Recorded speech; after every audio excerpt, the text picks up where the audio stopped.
the bees. They feel very welcome. Yay! Woo!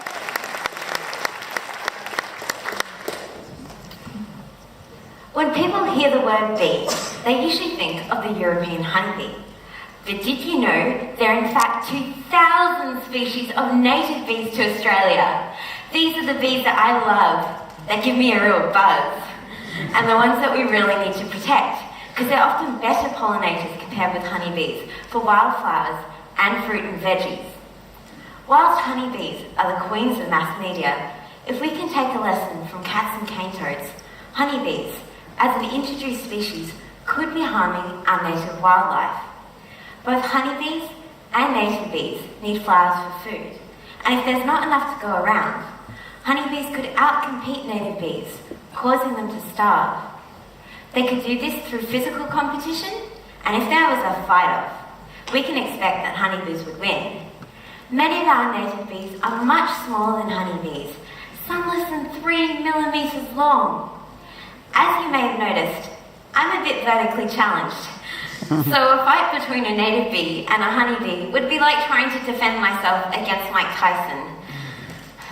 Honeybees could also outcompete native bees through resource competition.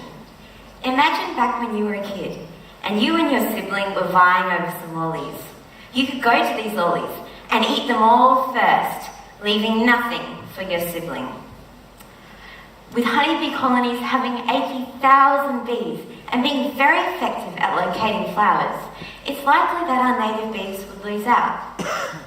Now, despite these predictions, whether honeybees do outcompete native bees is a point of ongoing controversy.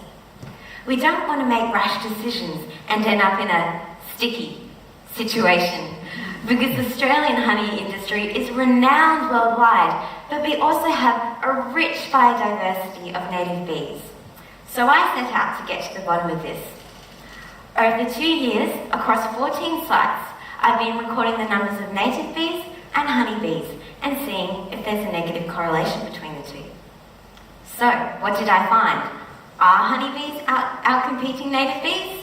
The answer is, it depends. Contrary to expectations, I found no association between honeybee numbers and native bee numbers. But this is a bit simplistic. When I delved deeper, I found that the native bee species that foraged on the same flower species as honeybees were at lower abundances when honeybees were at higher abundances, and vice versa. So, what does this all mean? Well, although honeybees aren't devastating native bee populations, they are competing with the native bee species that share the same flower preferences.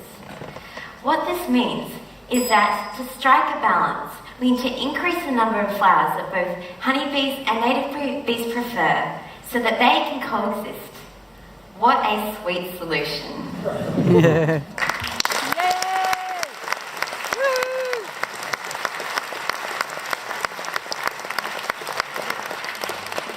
Thank you. You have a live audience and you also have thousands of people watching this online. What can we do? How do we find the information to find out what kind of plants we should be planting in our local area that might support the native bee, and what else can we do to help those populations individually in our backyard? Thank you so much for asking me this question on live stream and to this audience. It's given me the opportunity to tell everyone how to help our native bees.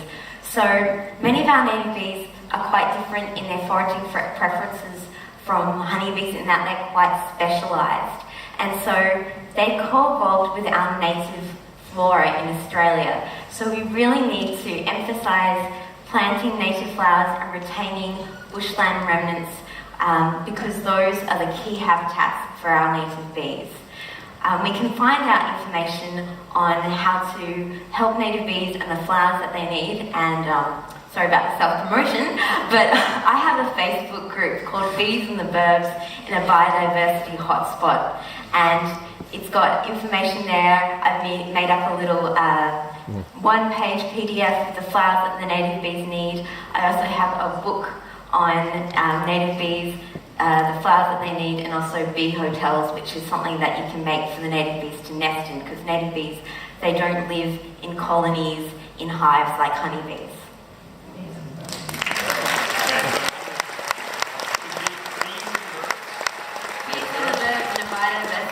Alright, everyone get onto Facebook and follow that group. Thank you so much, Kit.